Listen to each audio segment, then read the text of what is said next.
मनोज जरांगे यांची शांतता रॅली ही संभाजीनगरमध्ये पोहोचली आहे। आज या रॅलीचा समारोप हा संभाजीनगरमध्ये होणार आहे, तर मराठा समाज बांधवांची मोठी गर्दी या रॅलीमध्ये पाहायला मिळते।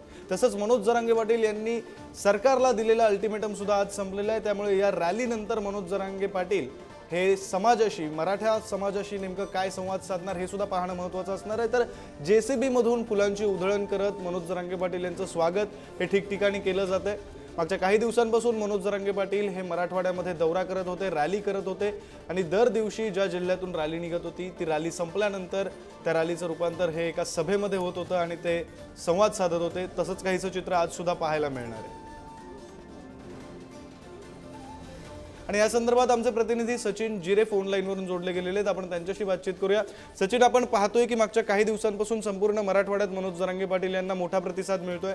आज ते संभाजीनगरमध्ये आलेले आहेत, आजचं दृश्य नेमकं काय आहे? सोबतच ज्यावेळी ते समाजाशी, समाज बांधवांशी संवाद साधतील, सभा घेतील, त्यावेळी सभेमध्ये नेमकं काय बोलतील असं अपेक्षित आहे?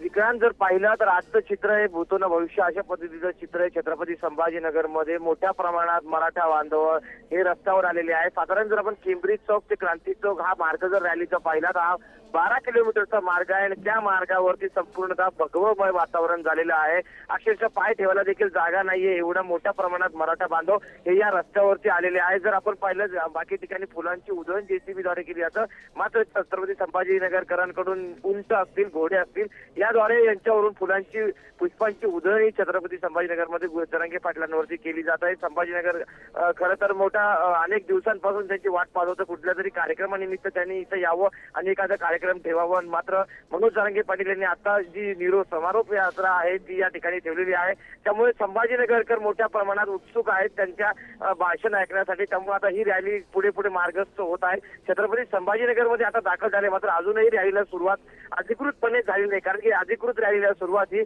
सिडको बस स्टँड या ठिकाणाहून होणार आहे आणि त्या ठिकाणाहून पुढे रॅली क्रांती चौक इथे जाणार। मात्र तत्पूर्वी आपण पाहिलं गेले अनेक तासांपासून संभाजीनगरच्या रस्त्यावरती त्यांचं स्वागत होतंय, जंगी असं त्यांचं स्वागत होतंय, आतषबाजींमुळे स्वागत होतंय आणि आता हे रॅलीला थोड्या वेळात सुरुवात होईल। ती रॅली जी आहे तर क्रांती चौकात जाईल। या क्रांती चौकात रॅली गेल्यानंतर प्रामुख्याने आज शेवटचा दिवस आहे, त्यांनी गेले 13 तारीख ही अल्टिमेटम होती। खरं तर त्यांनी आताच आपण जेव्हा त्यांच्याशी संवाद साधलं तेव्हा त्यांनी सांगितलं आज आम्ही आजचा दिवस आहे शंभूराज देसाई यांच्या शब्दाला आम्ही जागणार आहे, कारण की आम्ही त्यांना आजचा दिवस हा शेवटचा आहे, त्यांच्यावर विश्वास आम्ही ठेवलेला आहे। अल्टिमेटम आम्ही आजचा दिलेला आहे, मात्र आज जर आमच्या मागण्या पूर्ण झाल्या नाही तर आम्ही भविष्यात 288 उमेदवार लढवायचे की पाडायचे, त्याचबरोबर हे मुंबईकडे पुन्हा कूच करायची का याबाबत समाजाची बैठक घेऊन हे पुढे ठरवणार आहे। त्यामुळे आता मनोज जरांगे पाटील हे त्यांच्या भाषणामध्ये काय बोलतात हे पाहणं तेवढंच महत्त्वाचं राहणार। अर्थातच त्याची उत्सुकता महाराष्ट्राला लागलेली आहे। अगदी सचिन, भाषणामध्ये मनोज जरांगे पाटील नेमकं काय म्हणतायत ते पाहावंच लागणार आहे। मात्र त्या व्यतिरिक्त आपण जर पाहिलं